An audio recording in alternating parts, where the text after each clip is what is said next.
Welcome to Inspired Conversations. I'm your host, Diane Dennis. Harvard recently did a study and published it that said that almost 50%, nearly 50% of college students don't graduate from college. So with us today, we're going to talk about that. We're also going to talk later on in the show, in the second segment, about displaced workers, because there's 3.2 million people who are displaced from their job after having been there 3 or 4 years. That's really important to talk about what's next. So with me today is Halima Bellows. She is a college instructor. She has come down from Seattle, Washington to be with us today. She is a career counselor and a career coach. Halima, thank you so much for joining me today. Thank you very much, Diane. I'm delighted to be here. Great. Now, important topic, obviously. You know, if you have children, they're going to be graduating from high school. The prospect, and actually the Harvard study did say that the number one contributing factor for kids not finishing college is the rising costs of education, which have been significantly risen since the mid-80s. So, and it doesn't look like that's going to take a dive even very soon. We hope it will, but that's something we can't predict. So with high school students graduating, parents looking at their pocketbook, maybe they've saved, or maybe they're going to get a loan, or maybe they can't do either. Parents and kids want to make the best choices and the best decisions. So what do you recommend telling the family and the kid who's graduating? What should they study and what should they be doing? Well, that's a huge question and it would take a really long answer. But generally, if you're a high school student, I would start with, because all high schools, I mean, generally, they do have counselors there, guidance counselors, that can help the high school student choose a college that's best for them or a program that's best for them. And, and they look at all the factors of what needs to be done. I mean, there are also they also help you with financial aid. Yes, they help you with loan applications, which is really important because not all parents are on board with that, nor are all parents able to even help. A kid may be on their own. That's true. I mean, your best bet, I would say, is if money is a factor. The best bet is probably to go to a community college for the first 2 years and then transfer if you want to get a 4-year degree, because they are cheaper. Yes, without any question. The advantage of community colleges is that the classes that you have to take, which are all really the general education requirements. So if you go to a 4-year college or a 2-year, you still have to take what's called the general education requirements. It was a little bit of, English 101, you got to take math, you got to take social science, you have to take, your... Can't get around those now. No. You got to take the actual hard sciences. So... you might as well do it at a community college. And so I think you recommend that kids who are new students, don't pick a major right away. And why is that? Because people change their mind. I'm not sure of the exact statistic, but it is true that the majority of college students will change their major maybe at least 2 or 3 times before they actually graduate. I mean, that is actually true. Wow. Because if you're 18 years old, 17, 18, you may know what you want. Some people absolutely do, and then I say just go straight for it. But if you don't, it is a time to explore, and that is really my suggestion, is because the process of figuring out what career is right for you has not changed. It's the same, which is basically you have to figure out, who am I? And that looks at, what interests me, what do I like to do, what are my skills, what are the skills that I have, what are the skills that I enjoy using, and what are the skills I would like to use on the job, because we all have many, many skills, and some of them we don't necessarily want to take to the workplace. I use myself as an example of that. I mean, like, I can drive. Driving is a skill, okay. I'm glad I know how to do it. It gets me from point A to point B, but do I want to spend all day in a car? No. So that's what I'm saying, the skills that you have. Right, and so this is a really good point to bring up too. Many people, myself included, maybe everyone, does better in a classroom with the test on a subject that they're interested in Absolutely. or passionate about. So if you choose your major at 18 years old, and let's say it's oceanography, you're going to want to take oceanography Absolutely. classes, but then when you change your major again, so would you recommend just taking the general classes that you're going to need to graduate from any particular discipline? I can't, it's hard to generalize. I would say a lot of people have an idea. So, but I think when you're young, when you're 18 and you're going to college the first time, you can explore because you can take classes in almost anything because there are always electives you have to take. So if you're interested in anthropology, for example, take a class in anthropology. If you like, you say, whoa, I really like this class. I want to know more about it. Then you can move on. Let's say maybe that could be a major, because a lot of people have major minors. So, you take a lot of classes in one subject and then a good number in the other, but you still, no matter what, have to go through your general education requirements. Now, I will say this, as far as going to college, I mean, community college particularly, some people don't necessarily want a college degree, but it is a good idea to have some college or some certification beyond high school. So there you can take more vocational classes that will train you perhaps to be a bookkeeper or a medical assistant or an auto mechanic. So you can take sort of certificates in that leads you directly to a career. Those programs are usually a year to 2 years. So Halima, now the next question that I have for you that segues really well into your discussion about people need to experiment to find their place or their major or what they might want to be doing for the rest of their life. What about those, people, okay, they're going to go to community college, they don't really have the funds for it. One of my questions to you was, should they just wait until they know what they want to do, or should they jump in and go to college? That's the first part of the next question. Wow. I would say, well, it really depends. I mean, sometimes it's actually if someone graduating high school has no idea whatsoever, it's not a bad idea to take a year off. I mean, and because what I have learned and found in it, working as a career counselor and working with many students, is for some of the students who go straight into college, more because their parents want them to go than they want to go, a lot of those actually drop out. That's a higher statistic of people that drop out. So I would say to parents, if your child wants to take a year off, let them do it, because that year could be a year they could get a job, they could travel, they could figure out more about who they are, and then the following year they say, I know what I want, or I'm on my way to know what I want. That would be a better time to go, because if you get accepted, to a four-year college anyway, you can do deferment, you can defer attending. I think that's what Malia Obama just did.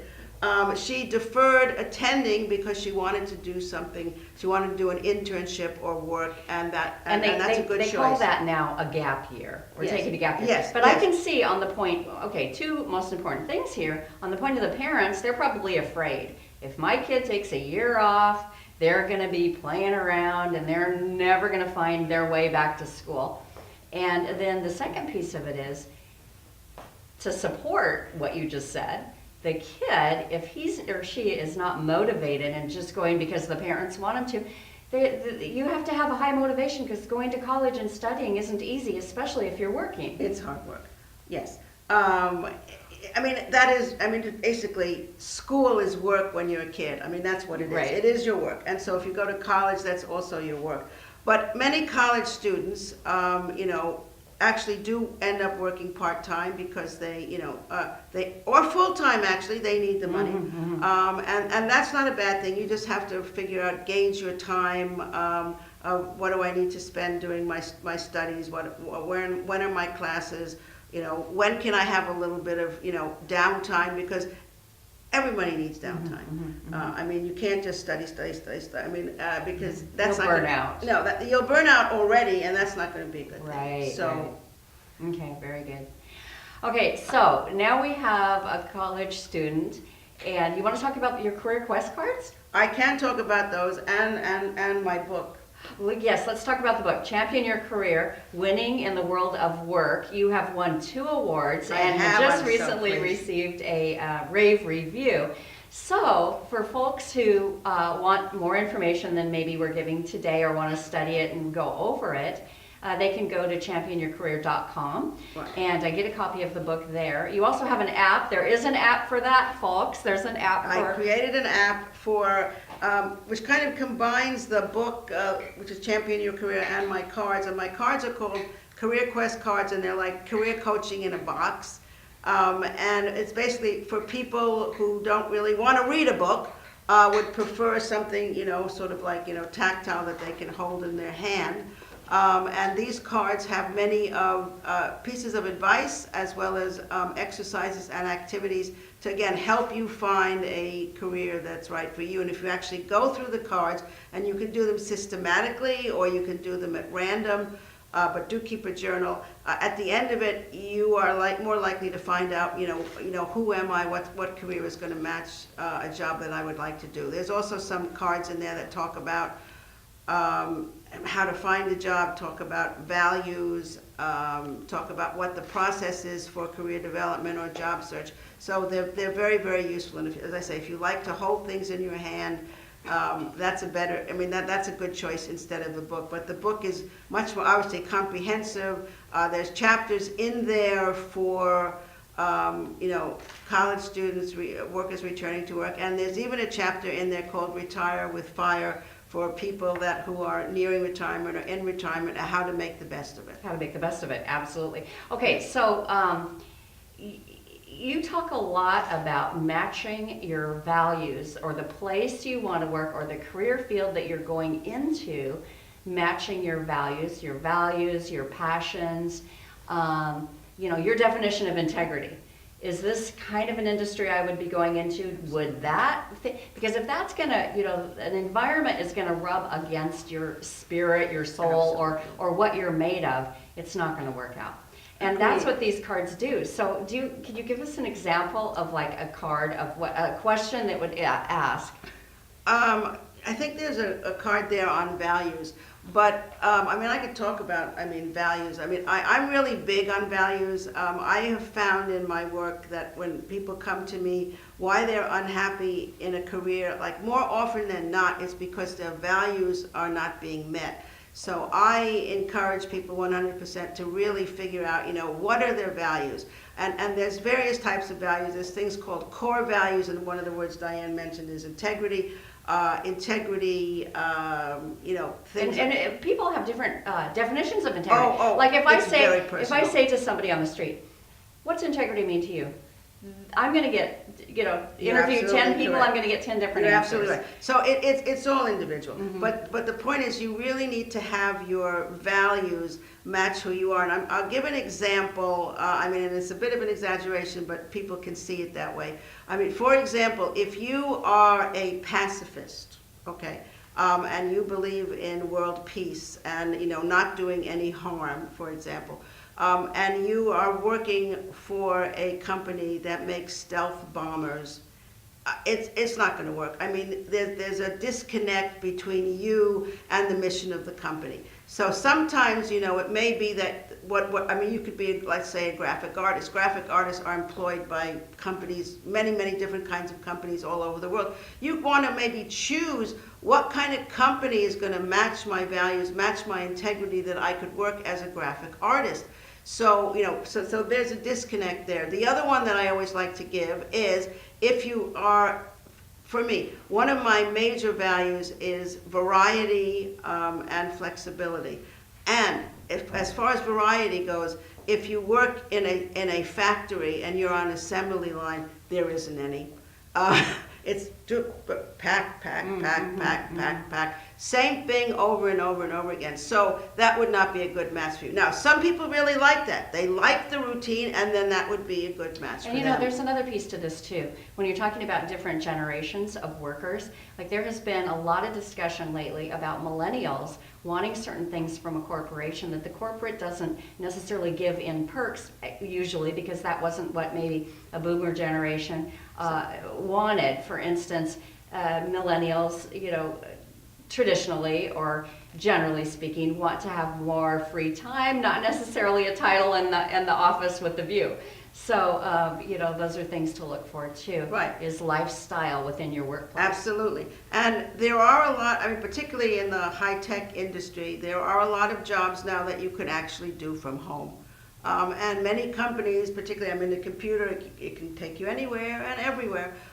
You know, you could actually, if you choose to, you know, you want to be at home, you don't want to work in an office. A lot of companies are willing to have you work for them, maybe only come in once a week or do a conference call once a week. You can work at home and not actually have to go to the workplace. So yes, that's absolutely true. Great. Well, thank you for all that information. People can find out more about you and even how to contact you from your website, championyourcareer.com. And we're going to take a short break. And after the break, what we're going to do is talk about displaced workers. 3.2 million people are displaced after 3 to 4 years of work. And what do? We're going to talk about that in a minute. We'll be right back. This is Inspired Conversations. I'm your host, Diane Dennis.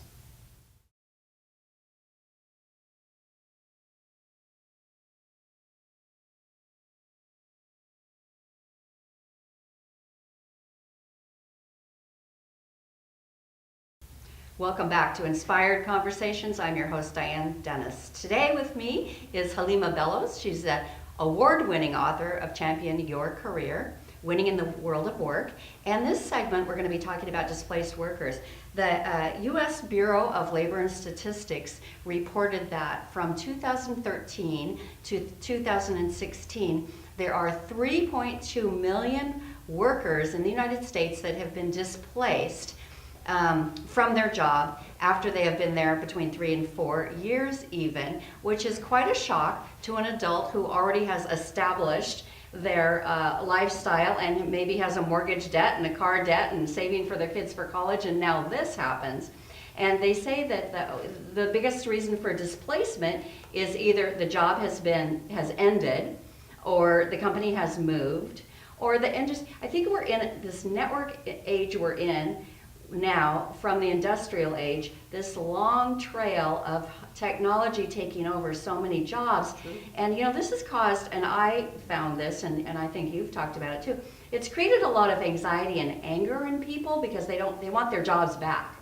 But that's, you know, realistically, what we need to do is listen to Halima about when you're displaced, you're not going to go get your job back. What are you going to do?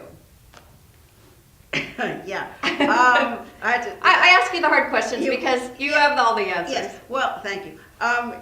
The thing is, if you do get laid off from your job and you like the work that you do, I mean, there are obviously other companies that you can work for, so you have to concentrate on that. But you want to make sure, if you are, when you do get laid off and you are looking for work, that you update your resume, make sure it's current.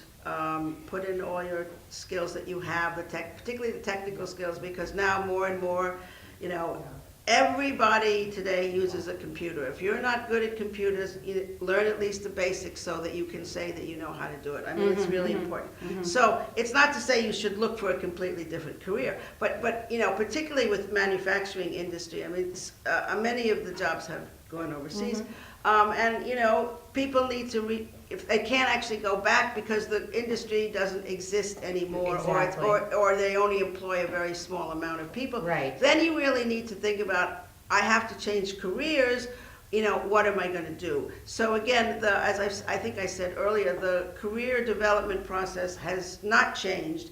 It's still, you need to figure out who you are. The question you have to ask yourself is, who am I? And that question reflects, what are my interests? What are my skills? What are my values? What are the things that I'm passionate about? And a lot of these things most likely will have changed from when you were doing this evaluation 10, 20 years ago, because what you like now might be different. I'm a perfect example. I have 2 careers, and you're going to tell us how many times people change careers over their lifetime. But I was a nurse, and I didn't outgrow the work. It was great. I loved it. I loved the people I worked with.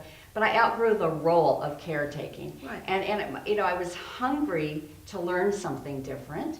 And so when you do that evaluation, you might even surprise yourself. Absolutely. And I mean, things that you can do. I mean, certainly you can read my book, which is called Champion Your Career, Winning in the World of Work. That does take you through the process Have you ever of thought of finding who you sales? are. I think you'd be great in sales. Oh, Just do you? kidding. Oh, well, No, that was a side. Go ahead. not my favorite. Don't mean to But sidetrack anyway, you. no. So when, you are, as I say, laid off, displaced, and many people who are, can get, obviously, unemployment. And a lot of states actually have a program that's called worker retraining. And that actually allows people to go back to school to find a new career while they are receiving unemployment, and they do not have to look for a job. You have to talk to your state office of employment security, because you have to know whether they have it, but most states do. And the state will pay for it. Yes, indeed. If they approve If the they approval approve the training, program you're going to. the state, you can continue to receive your unemployment, and the state will pay your tuition. Now, it depends, again, every state is different, and the program changes all the time. But, some states will pay for a year, some will pay for 2 years, some will, I mean, you have to really check with your employment security office. An issue I see with this is that not only are people displaced, they're disgruntled. Maybe they didn't yes. want to be laid off. They didn't want this Absolutely. to happen. And so, that's a grief process now we're talking about. You're going through the grief process, and now all of a sudden you're on unemployment, you're supposed to get retraining for something, and you're kind of just stuck. But this, you don't have any grace period, really, do you? This is, if you're going to take advantage of these services, you have to get on. You're right. Technically, if you are going to go for retraining and you want the state to pay for it, you usually need to decide within a month. You've got to apply pretty quickly.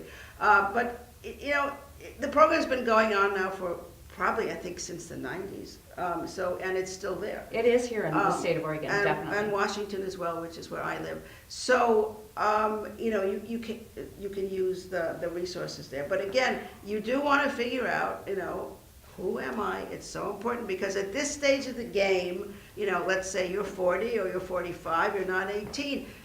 Not that much time. You don't necessarily want to go into a training program that you're going to find after it's done that that's not what you wanted to do. You have to be more careful about Or the that they're choices. not hiring. Or that they're not hiring.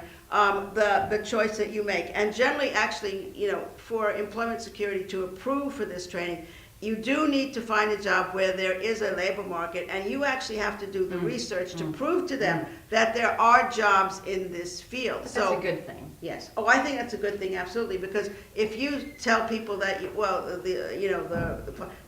want to go back to school and study theater, I don't think they'll let you do it, because that's a field that is very But hold on, wait a minute. You have a career quest card here that says different ways to do what you love. I do. Now, what if I love theater and photography and taking pictures of birds, but that probably won't be approved by the state for a retraining program. Not necessarily, but if you let me have it, because offhand I can't read it all to you into my memory. But basically, this is one of my favorite cards, and it's called 11 Different Ways to Do What You Love, and I adapted it from a book called Finding Your Perfect Work. But anyway, what it says is you can do what you love, absolutely, but let's say that's not going to work. What about providing a service to other people who do what you love?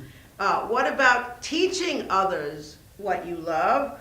What about writing about what you love? What about creating a product, if you're creative, related to what you love? What about selling or broker it? What about promoting it? What about organizing it? What about setting up, maintaining what you love, or repair, restore, or fix it? So sometimes you can't do exactly what you love. There are segues into being in the environment of what you love and still feeling very satisfied in your work. And again, there is a chapter in my book called Power Up Your Passions, and life purpose, and talks about really trying to find what you love. And there are, as I say, alternate ways that you can do it. So don't give up. That's my encouragement. Don't give up. Don't say I can't do it, because you probably can. Well, and also, what I just heard you say is something that I think people need to read this every day. Because if they're in fear, I've got to get a job. I have to pay my mortgage. I have to put food on the table. I have got a car payment. the last thing that your brain is going to be able to come up with is creative ideas like you just did with those cards. So having some cues and some prompts to get you out of that fear long enough to take a step forward. That's what I heard you say, and I think that's brilliant to remind people that this is not a time where it's fun and games when you're displaced from your work. It's not something you probably planned. No, and you probably, and I would say sometimes you could just, step your toe in the water, and just, if you need to find immediate work, then that's what you need to do. But perhaps, while you're doing that and looking for something that's really going to match who you are, you might be able to volunteer at it. There are a lot of volunteer opportunities that are out there for people. So, find somewhere that you can actually contribute to do what you love, put yourself in the environment. Good. Well, we are out of time. Is there any parting thing that you would like to say? Maybe read this quote that you love? Oh, yes. And then we're going to have to say goodbye. But thank you so much for joining me today on Inspired Conversations. That's a wealth of knowledge. Thank you, and I'm actually delighted to be here. So this is one of my favorite quotes. I think originally it was attributed to Confucius, Chinese philosopher, but it's kind of changed itself in and around. But this is what it says. It says, find work which you are passionate about. Put passion into your work, and you will never work a day in your life. Wow, that sounds like fun. Thank you so much, Halima Bellows, championyourcareer.com, for joining me today here on Inspired Conversations. And thank you, audience, for tuning in. We will see you next time, and thank our sponsors.